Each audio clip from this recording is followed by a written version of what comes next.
ಮನೆಗೆ ದರಿದ್ರತೆ ಒಕ್ಕರಿಸುವ ತಪ್ಪುಗಳು. ಪೂಜಾ ಕೋಣೆಯ ಅಶುದ್ಧತೆ. ದೇವರ ಫೋಟೋ ನೆಲಕ್ಕಿಡೋದು ಅಥವಾ ತೊಂದರೆಗೊಳಿಸೋದು. ಮನೆಗೆ ಬಾಯದೆರೆದುಕೊಂಡು ನಿಂದನೆ ಮಾಡುವ ವಾತಾವರಣ. ಮಾಂಸದ ಸೇವನೆ ಅತಿಯಾಗಿ ಮಾಡುವಿಕೆ. ಹಳೆಯಾದ ಪೈರು, ಜಾರಿದ ಎಲೆಗಳು ಮನೆಯಲ್ಲಿಟ್ಟಿರುವುದು. ಮದುವೆ, ಹುಟ್ಟುಹಬ್ಬದ ದಿನ ದೇವರನ್ನು ನೆನೆಸದೇ ಇರುವಿಕೆ. ಪಿತೃಕಾರ್ಮಿಕ ಶಾಸ್ತ್ರ, ಶ್ರಾದ್ದ ನಿರ್ಲಕ್ಷಿಸುವುದು. ಮನೆಯ ಬಾಗಿಲಿಗೆ ನಕಾರಾತ್ಮಕ ಪಟಗಳು ಅಥವಾ ಚಿತ್ರಗಳು ಇಡುವಿಕೆ. ಹೆಣ್ಣು ಮಕ್ಕಳ ಕಣ್ಣೀರು, ನಿತ್ಯ ಕಲಹ. ಮನೆಯ ಹಿಂದುಳಿದ ಭಾಗದಲ್ಲಿ ಕಸದ ಗಡ್ಡೆ ಅಥವಾ ನೀರಿನ ಜಂಗಲ. ಅತಿಥಿಗಳನ್ನು ಅಪಮಾನಿಸುವಿಕೆ ಅಥವಾ ಊಟಕ್ಕೆ ಕೊಡುವ ಮನಸ್ಸಿಲ್ಲದಿರುವುದು. ಅಹಂಕಾರ ಮತ್ತು ಕ್ರೂರ ಮಾತುಗಳು ಮನೆಗೆ ಬಂದ ಮನುಷ್ಯರ ಮೇಲೆ. ಶುಭ ಕಾಲದಲ್ಲೂ ದ್ವೇಷಪೂರ್ಣ ಚಟುವಟಿಕೆ ಮಾಡುವುದು.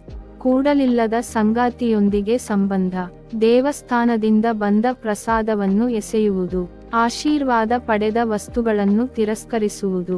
ಮನೆಯೊಳಗೆ ನಿಂದೆ, ನಿಂದನೆ ಮತ್ತು ಶಾಪದ ಮಾತುಗಳು. ಅನಾಥರ ಅಥವಾ ಬಡವರ ಧಿಕ್ಕಾರ. ರಾತ್ರಿ ಅಶುದ್ಧ ಚಟುವಟಿಕೆಗಳು, ಅಶ್ಲೀಲತೆ, ತಿಂದ ತಕ್ಷಣ ಮಲಗುವುದು. ಆದಾಯಕ್ಕಿಂತ ಹೆಚ್ಚಿನ ಖರ್ಚು ಮತ್ತು ತೋರುವಿಕೆಯ ಜೀವನ ಶೈಲಿ. ಮನೆಗೆ ಮದ್ಯಪಾನ ಮತ್ತು ಜೂಜಾ ಚಟವಟಿಕೆ ಇಡುವಿಕೆ. ಸಂತಾನ ಅಥವಾ ಹಿರಿಯರ ಶಾಪ ಅಥವಾ ಕೋಪ. ಗೃಹಪ್ರವೇಶದ ವೇಳೆ ಸೂಕ್ತ ಮುಹೂರ್ತವನ್ನು ನಿರ್ಲಕ್ಷಿಸುವುದು. ಪಾಠಪುಸ್ತಕಗಳು, ವಿಧಿ ಅಥವಾ ವೇದಗಳ ಅವಮಾನ.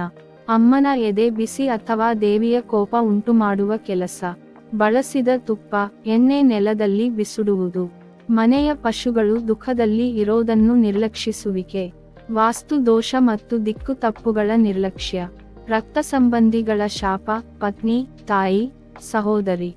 ಪ್ರತಿದಿನ ಧರ್ಮದ ವಿಚಾರ ಮಾಡದೇ ಇರುವುದು. ಶ್ಲೋಕ, ಪ್ರಾರ್ಥನೆ ಇಲ್ಲದ ಮನೆ.